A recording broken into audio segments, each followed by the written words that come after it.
Well, hello everyone. Welcome to the first part of this Total War Warhammer 2 Rise of the Tomb Kings Let's Play. Oh yes, the new... Oh, excuse me. The new DLC is here. It was released a few hours ago. I was at work, that's me home now, so it's time to record, time to play. Right, a new campaign. Eye of the Vortex, I'd like to play. I'm going to want to play Eye of the Vortex. I'd quite like to play them there first. Then maybe Mortal Empires afterwards. Frame rates are a wee bit derpy here, but yes, that's it. So just as a quick look through, who do we have? We have SATA-III, the imperishable. Well, he perished once. The Grand Hierophant Katip. High Queen Khalida. Quite liked her in the Time of Legends books. And Arkhan the Black. This is who we're going to be playing with. Arkhan the Black. The followers of Nagash. We're just going to stay on hard because he's already a hard faction. I was tempted to go back up to very hard to try it again, because I used to always play on very hard, but then Total War Warhammer 2 taught me that I need to go back to hard. But he's a hard faction, so I think we're going to be staying there. And before we start, I just have a pet peeve. This guy's known as Arkhan the Black for a very good reason. His teeth are black. Oh, those teeth are white. That's... What? He's Arkhan the Black because his black teeth is meant to mirror his black soul. Where's his black teeth?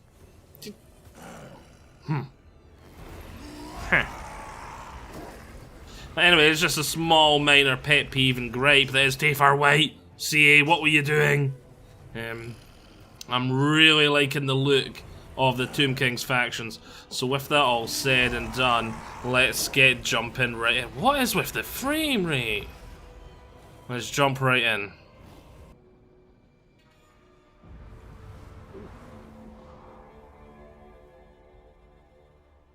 The sands of time ravage all. I don't recognize this. Monuments. Even civilizations cannot stand against it.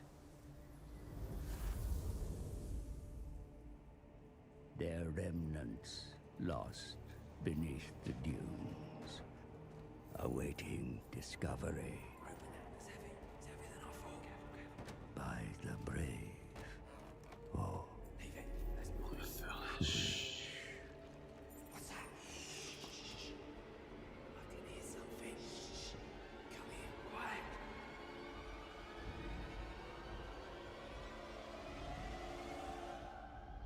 Roar. Roar?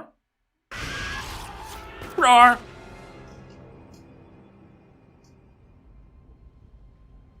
Like time itself, the living are not welcome in Nehekara. For this is the land of the dead, ruled by the Tomb Kings, where only the expired may serve. In his black tower, the Lich King broods. A stalemate between him and Cetra has existed for centuries, while Arkhan awaits his real master's call. Nagash. Eternity was promised, but the Tomb Kings awoke to unlife, no longer beatific sovereigns. Their kingdoms as decayed as their bodies. The glory of Khemri lost, forgotten.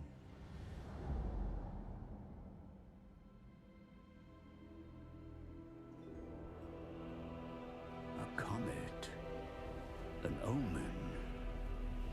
The Black Pyramid stirs, but does not wake. A vessel of untold power, awaiting a new master. But it remains sealed. The Lich priests are tasked with finding access.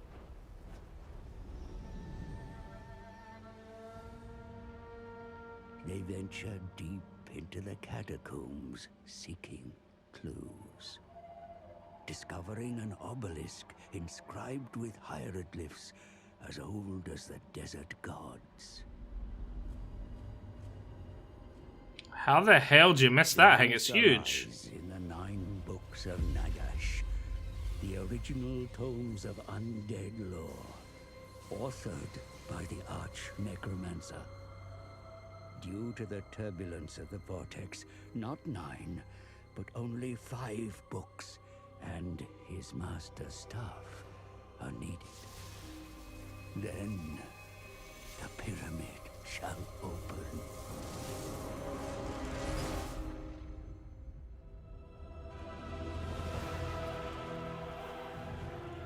Time has seen the books lost, scattered.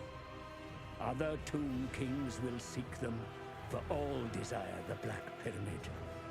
Begin the search. Raise your warriors. The legions of Khemri march to war. To war! I've got an itchy leg, so I'm scratching.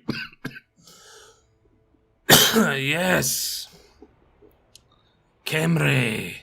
The once glorious empire that was, a lot more powerful than the Empire, to say the least. But Nagash brought it to his knees. And just before he was banished the first time, cast a huge spell bringing all of Khemri back to life. And it was going to be his will to command, but when he died, they sort of were like, oh, we're still alive, but we're not under his will anymore. And so thus the Tomb Kings were born.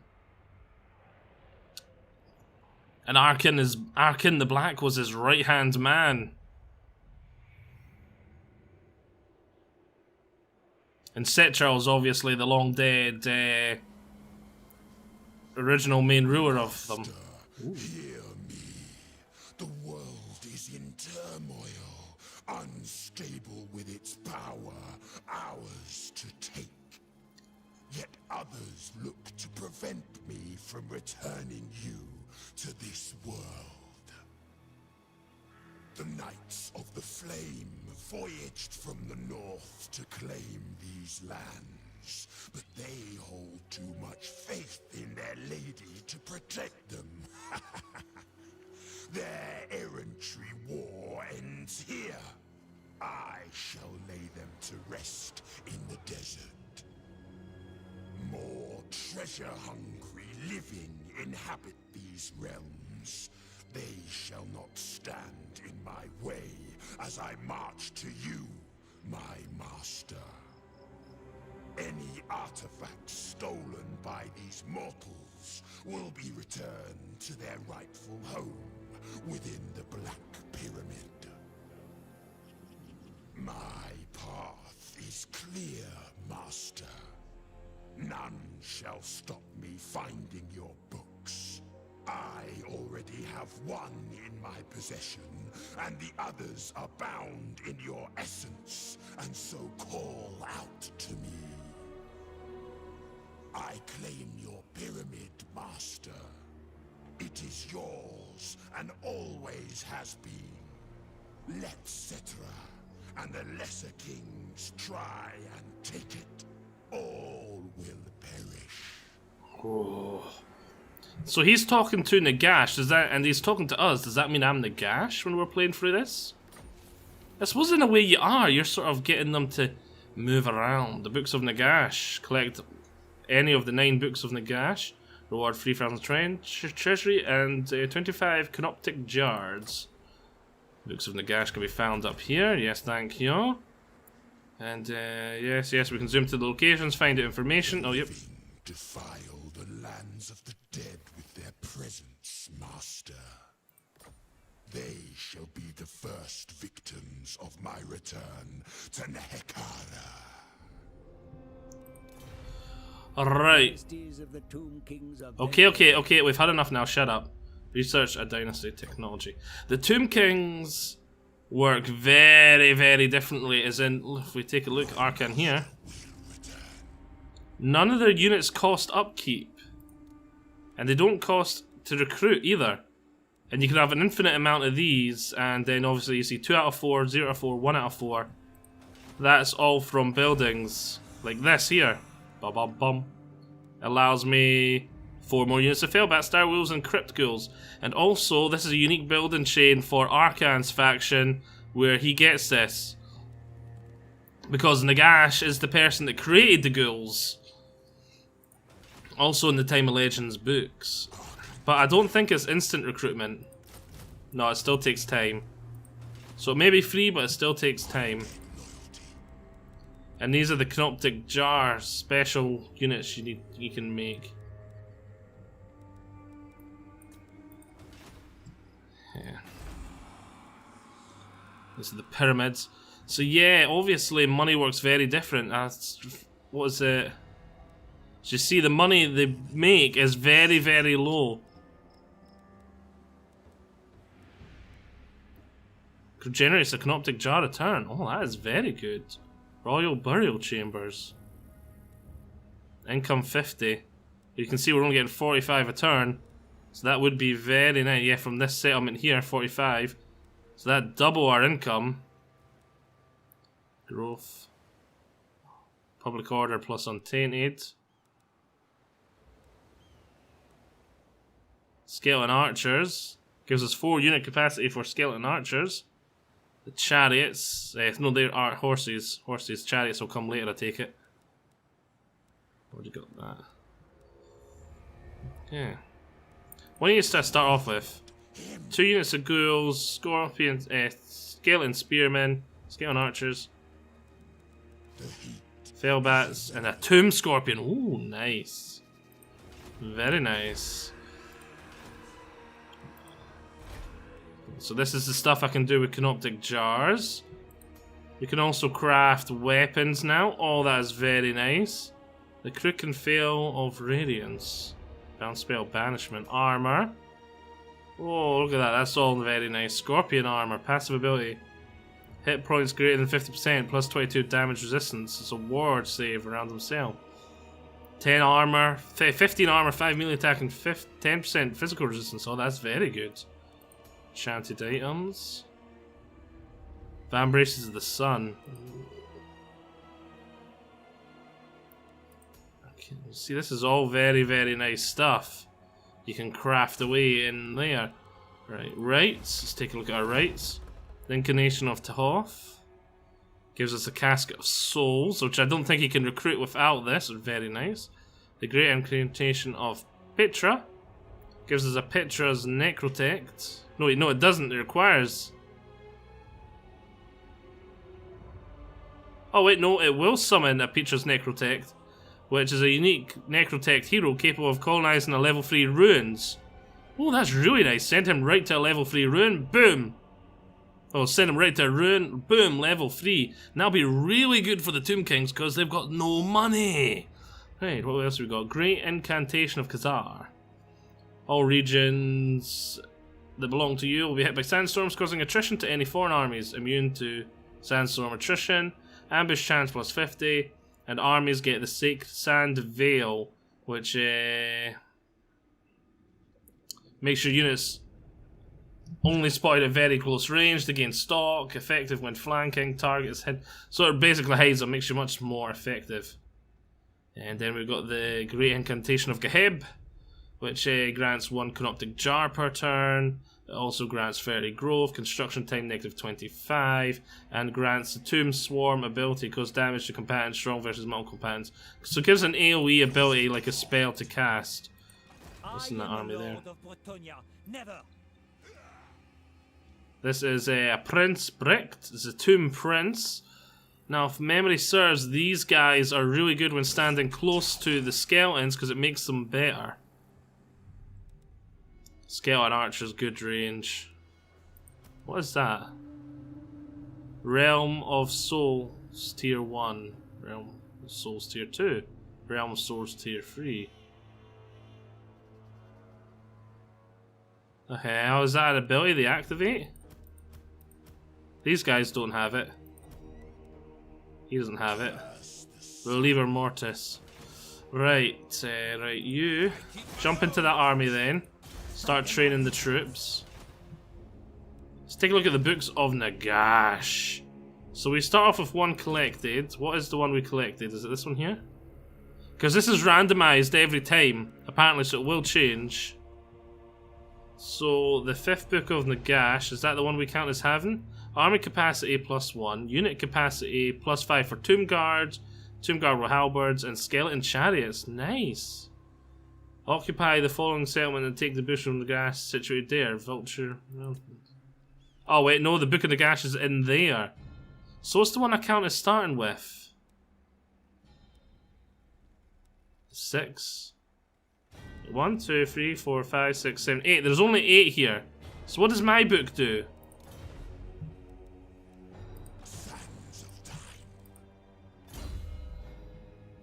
The Lich King. Deadly melee attack for embedded heroes +5 melee defense for embedded heroes. And assassins. Where's my book and what does it do? Right, anyway, let's take a look at research. Oh, there's so many dynasties. Each one, I'm pretty sure, increases the time it takes to research another your researches. To research another. And each one gives you another army. But which one? Tomb Scorpions, Stalkers, Tomb Guard. Hero Titan. Oh, this one looks like it might be quite good. Hero capacity, hero capacity, hero capacity, hero capacity, hero capacity, hero capacity. Adds the Tomb King Lamazage to your faction. Lord Pool. Lord traits. Yeah, I remember now. This is the dynasty, and each dynasty has a very... Oh, wait a minute. There for that. And there for that one. Each dynasty has a very powerful leader. Lamazage of the 4th dynasty. Oh, I can't see that one now. My guy's in the faith. Wakaf of the 1st dynasty. Rakash, Thutep, Lamash, Setep, and Alcazar the 2nd. Isn't that the guy that ended up killing Nagash? The warrior king was unmatched in chariot tactics. Only the finest crews served under him. And war again, of course. Section of the 6th dynasty. Ruling the wake of the War of Nagash, Setep restored the rule of Necropolis and priesthood to their former glory. Yeah, I'm pretty sure. So this is the first guy after Nagash, Setep, and this is the last guy that was in charge. I'm pretty sure that's the guy that killed Nagash with the... Well, he didn't kill him. He killed him enough that he had to run away for a while, and well... He destroyed most of his body, just one little hand got away, and he eventually managed to rebuild himself. But he had to use the... What was it called? What was it called? Can't remember what it was called, but it's the Skaven weapon that the Skaven sacrificed tons and tons of people to kill, and then all of them, well, the ones they were giving it to were too scared to use it, so they gave it to this guy. Or at least I think it's that guy. And he was also a really big character, but not that many people know him because it's from really old history from the Warhammer world. He's one of like 3 people who were becoming demigods and could have become a god. Nagash was one, Sigmar was one, obviously not all at the same time. Sigmar was one, and this guy was one. And it took... The only people ever been able to defeat Nagash were people that are literally like demigods or now gods themselves. Like Sigmar and this guy. Because Nagash was literally just about to take over the world. He was casting the spell to like conquer all of... to raise up all of Khemri and get them to fight under him, and then this guy kills him. He's like, ah, damn it. Then he finally manages to rebuild himself. He's taken over the world using the vampire accounts, using the Nihikarans, and then Sigmar stops him. He's like, ah, damn it. Then he comes back in his end times, and yeah, we don't want to talk about that. If that is the guy I'm thinking about, I think it was Alcazar was his name. At least it sounds similar. Considering he's the last one, that would make sense.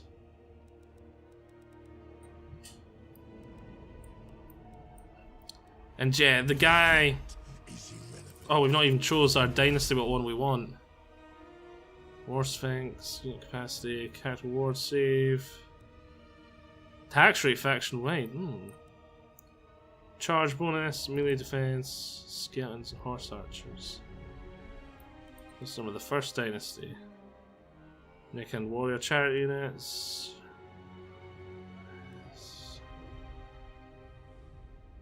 So this guy's all about charity. I think we'll go for the second just so we can get skeleton units because they're early game and we're going to probably need stuff early game. That'll allow us to get, when we finish this, it'll allow us to get another army. But yeah, the last leader of Khemri, the guy I was on about who was becoming a demigod that not many people know about him, he actually had the chance to save Khemri and make Khemri great. I think we'll start off with this building here, the Charnel Plaza.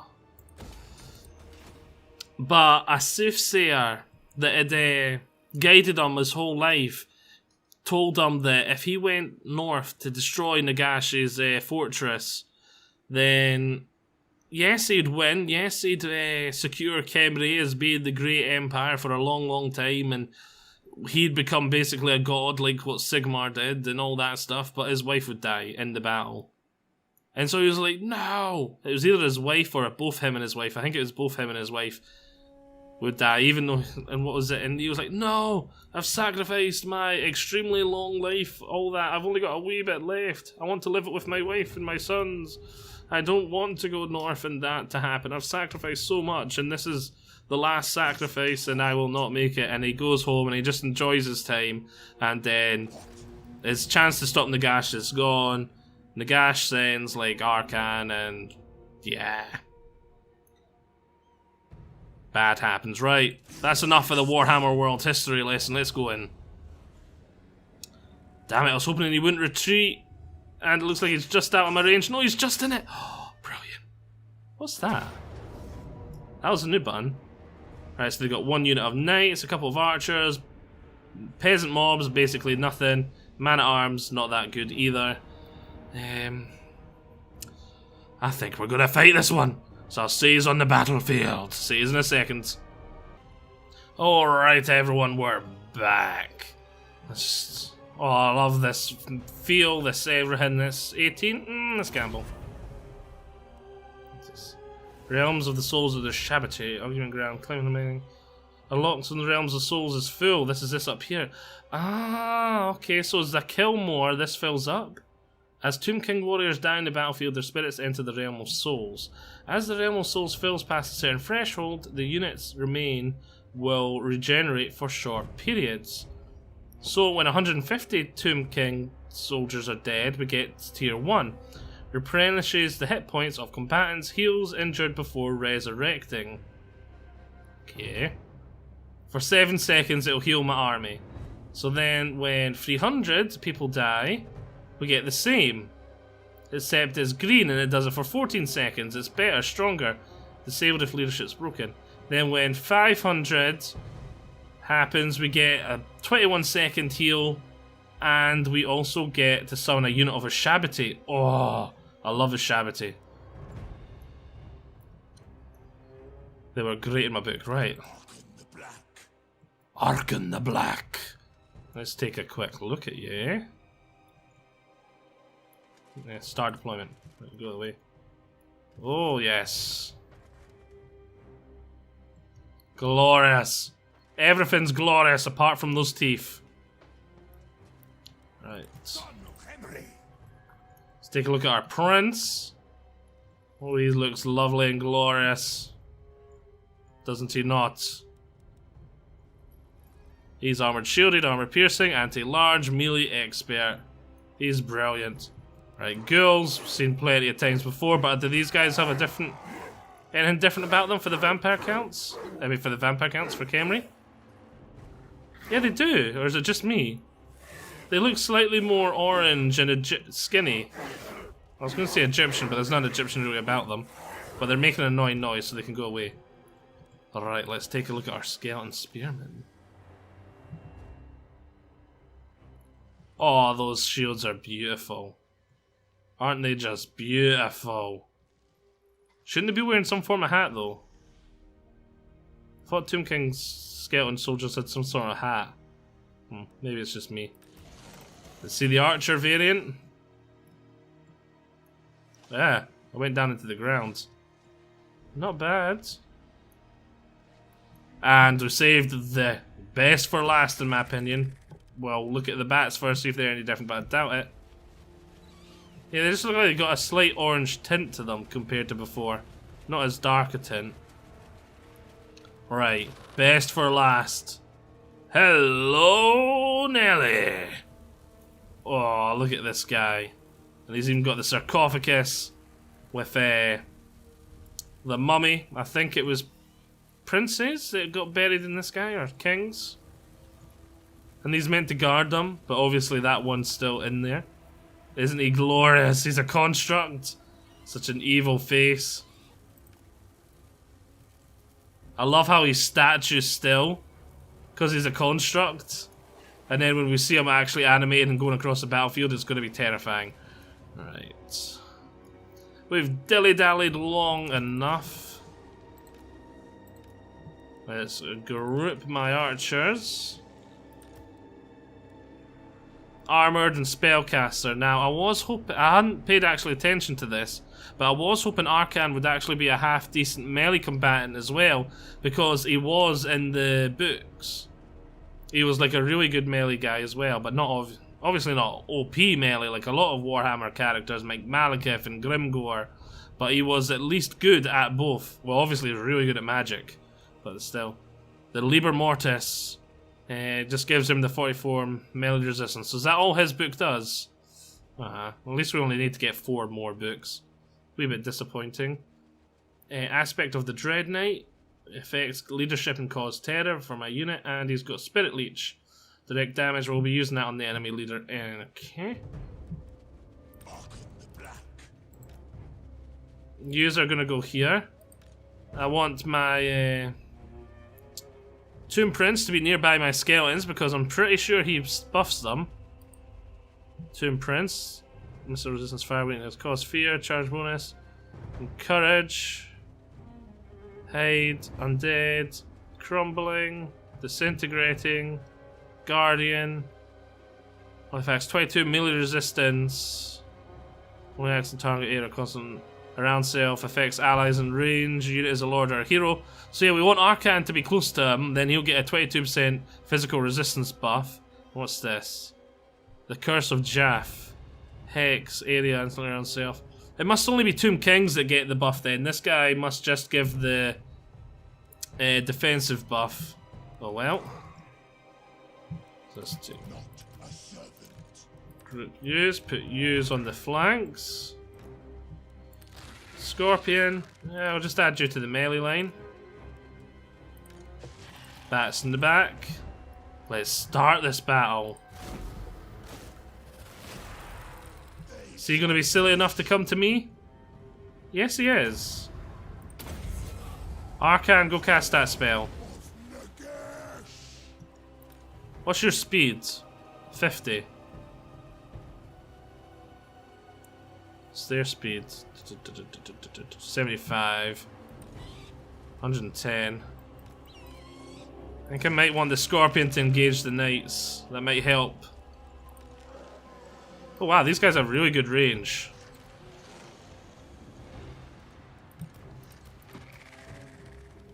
Oh, he's attacking the nagash, Arkhan. Let's get this show on the roads.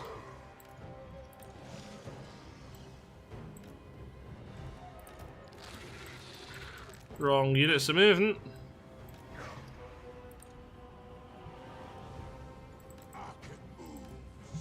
Arkhan moves.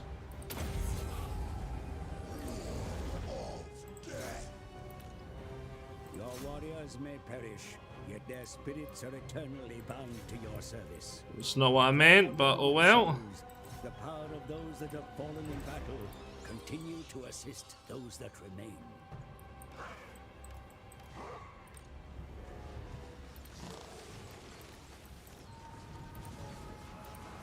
So you're not casting the spell like I told him. There we go. Oh, brilliant, the bats did there. I don't need you to catch them then. The scorpion got them. Let's see, can the scorpion animations do anything nice? Oh, nice. Nice, scorpion, nice. Bats, yeah, you just get out of there.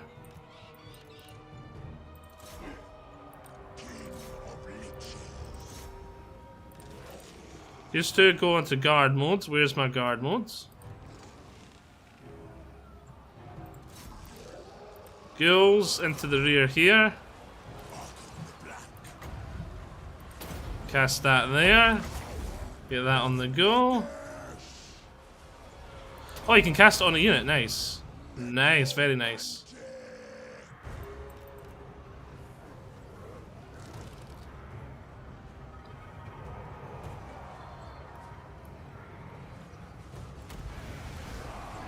Come on, my ghouls, charge! Group you separately, get on in him.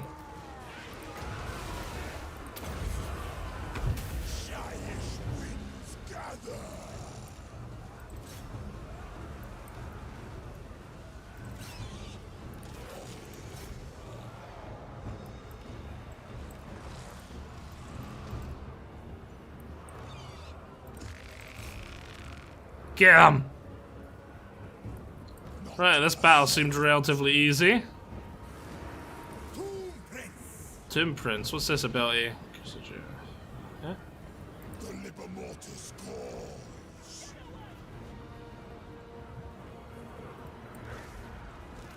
Good old Scorpion eating those knights alive. I don't think Knight Errants would be that good against you. Anti-infantry. Vengeance for Nagash. Vengeance for Nagash.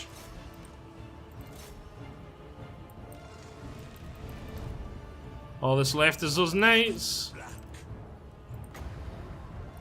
Even though I think this thing's scary enough.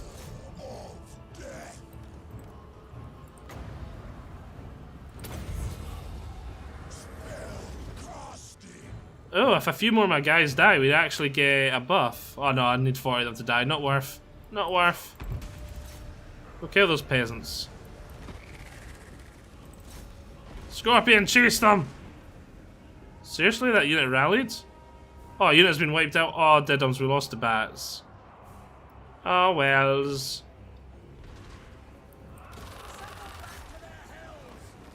Not that worried about low tier units as the vampire counts, as the Tomb Kings. Come on. Hey. There's a good scorpion. There's a good scorpion. I just want to pat it. Pat, pat, pat, pat. King of Liches. King of Liches. So very soon indeed. 114 loot. Oh, Bind Souls. Unit replenishment 6 right away and 8% over the next 3 turns. Harvest Organs. Jars. Endless March. Money and Campaign. Oh, these are all good. But I think I'm going to want the jars. That'll give me 30 jars up here because we don't have any and there seems to be lots of stuff we can do with the jars. Lovely stuff. What are you, just out of curiosity? Oh, you're Beastman. Right, ranking up for Arkhan.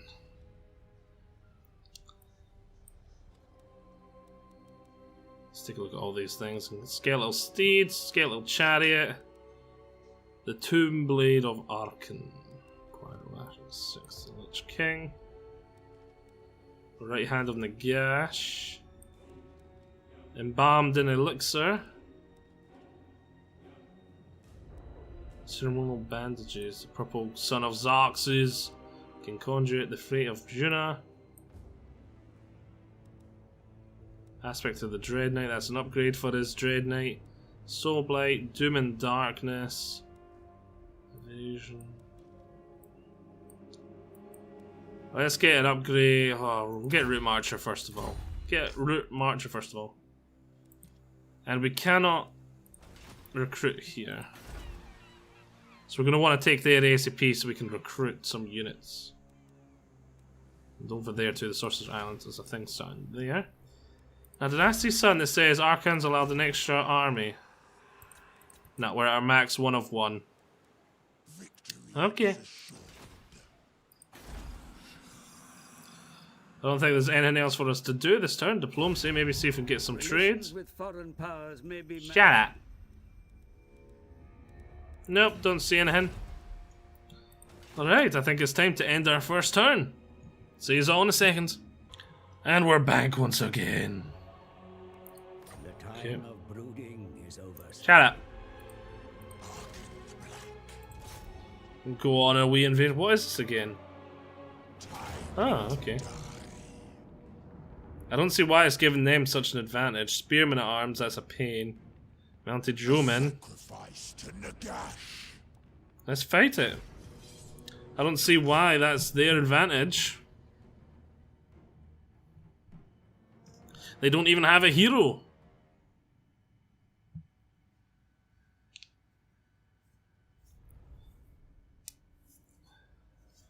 Right. Oh, I forgot to pause record. No, well, it's just a tiny battle. It should load fast. Here we go, nearly done. I don't always pause recording for sheep battles. Shouldn't take too long. Ooh, 23, right? Start deployment. He's got Vanguard deployment, eh?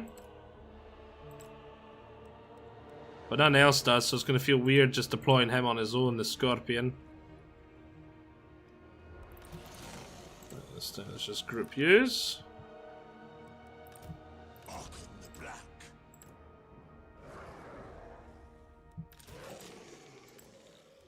Let's group use. Leave you on the flank, you're going to go on archer chasing duty. Start deployment. Are they going to come to me? Nope, it looks like they're running away even.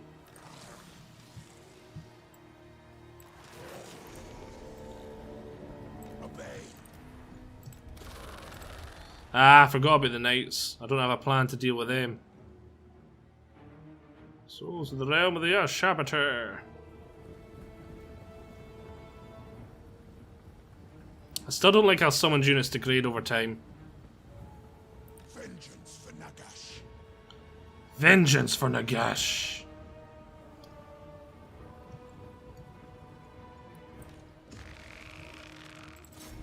Those yeomen are just going to charge right on in.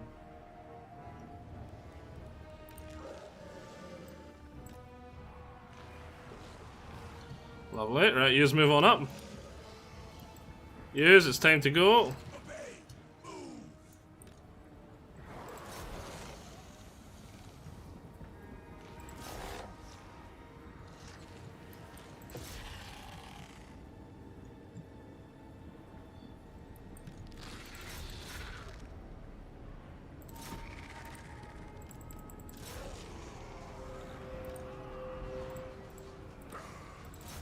Use into there, use into there. You into there. You into there.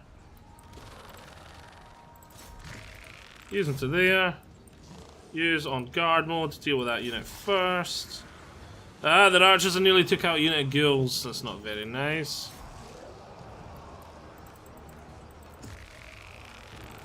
You can get back to your original duty then.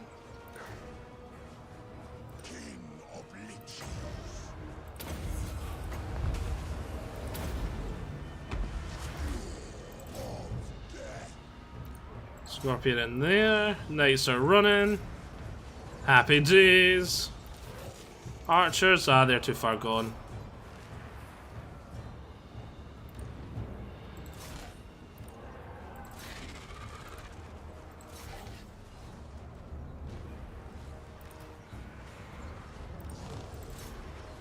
Lovely, lovely. Well, they think they're coming back, eh?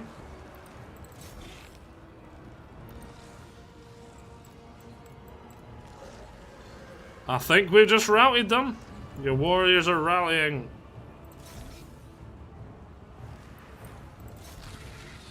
What's not Matt? There we go. Job done. Victory. So much for it's slightly in their favour. I forgot how vulnerable ghouls were to archers, though. That unit just got melted by only 2 units of bowmen.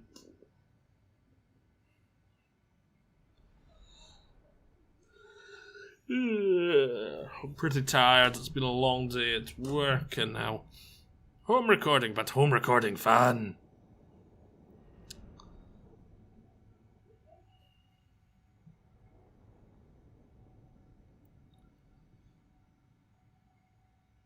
The ghouls are quite good damage dealers though as well. This is quite good. Even the unit that got melted got 44 kills raked up.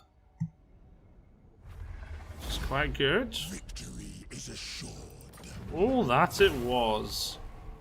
Right, occupy will give me 30 canoptic jars. Oh, I do quite like my canoptic jars. Money replenishment, raise. I want to just occupy. Another 15 canoptic jars. Shut up. Right, rank up for both of them. Right, let's upgrade Spirit Leech. I'd really like to get some of this stuff too, though. So we're gonna need to get the spells we want so we can start upgrading that stuff. That's for you. Training first. Let's take a look at recruitment. Let's get... There we go, that'll give me some gravy to the army. I do really like this new feature to get notifications about this army. What did they have in their report? 1% increase from trade faction wide. Yeah, this faction really does not get a lot of money, do they? A grave port.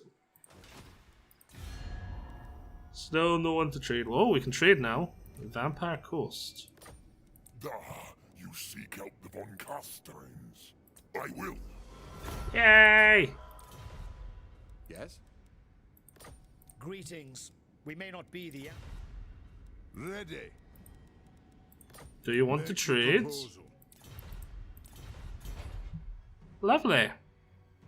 We're getting 46 now from trade as well. That's very nice.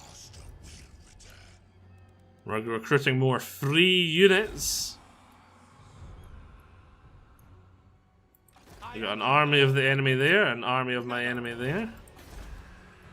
It's going to be a pain because I need to take here and I need to take over here.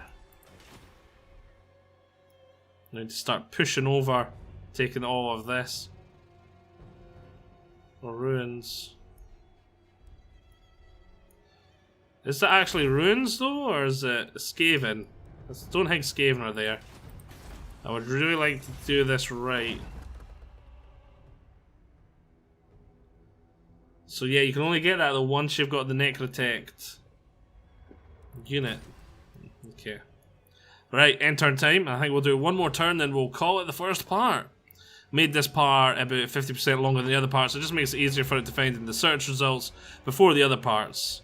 So you're not going to come up with part 5 first instead of part 1. Just because that's the way the algorithms work. The more view time and the longer the video is, the more view time it will have. So yeah. See you all in a second. And we're back, everyone. We have a quest to get this pottery settlement up here. Within canopic jars that the remains of the dead are preserved, and to which their souls are eternally bound. Seek out more such artifacts, for the 3K treasury they provide can prove useful. A new dynasty requires a lot of money and a lot of canoptic jars. Boom! And then you get the new army.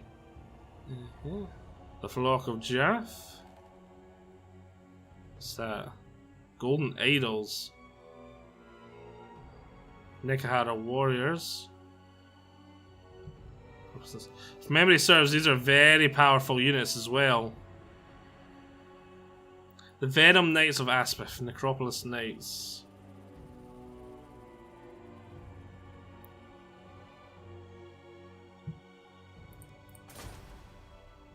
Right, it's upgrading this, so to give us even more money and more movement range. Lovely. He's went back to hiding there.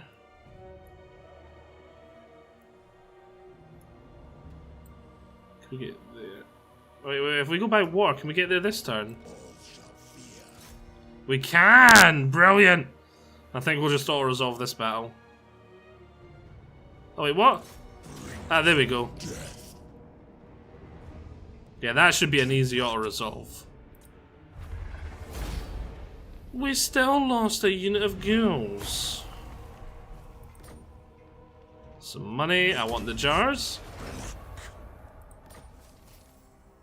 Problem secured. Some canonical jars, some more treasury. Artisans of the mortuary cult stand ready to assist your cause, my lord. Employ them to craft powerful artifacts that may aid you in your conquests. Okay. Thanking you. Right, Arkhan. Yeah, life leeching, please. Again, we just got a port, so nothing there. Edicts, what can we get? Tax rate, construction costs, unit experience for recruits, transfer replenishment, melee defense, local armies, ambush chance, public order, untainted, growth. That might be a good one to start with. Range and growth. Just to start us off. So we've got plenty of money for now. Want to use to replace what we lost. Then I think 2 use for some speed. Some flanky speed. To go with the ghouls. And this shall be a par. So we can awaken this flock of giraffe. Should we do so? And get them in our army. Armor 45, leadership, melee attack, armor piercing, very fast vanguard deployment from above. Pretty sure they get a long streak, strongest monk companions. Bombardment. Yeah, I'm pretty sure the normal carrion don't get this bombardment ability, and it's just these guys that do. 24 men in an Acropolis Night Unit, that's quite good. Yeah, I think we'll leave that for now, so yes. Hope you've all enjoyed this for the first part of this Arkhan the Black Tomb Kings Let's Play. Join me next time where we're going to push on out. It's only turn 3, we've secured our province. This campaign's looking promising. I really like this sort of unique playstyle of money not being as important and harder to come by, and armies not requiring it, so you don't need to worry about upkeep, and you don't even need to worry about having multiple armies, but you do need to worry about having the research or the money in Canoptic Jars to awaken new armies, because you have an army capacity. Kind of like how you used to in the older games. So yes, I'm really enjoying this so far. I hope you are as well. Join me next time. Bye-bye.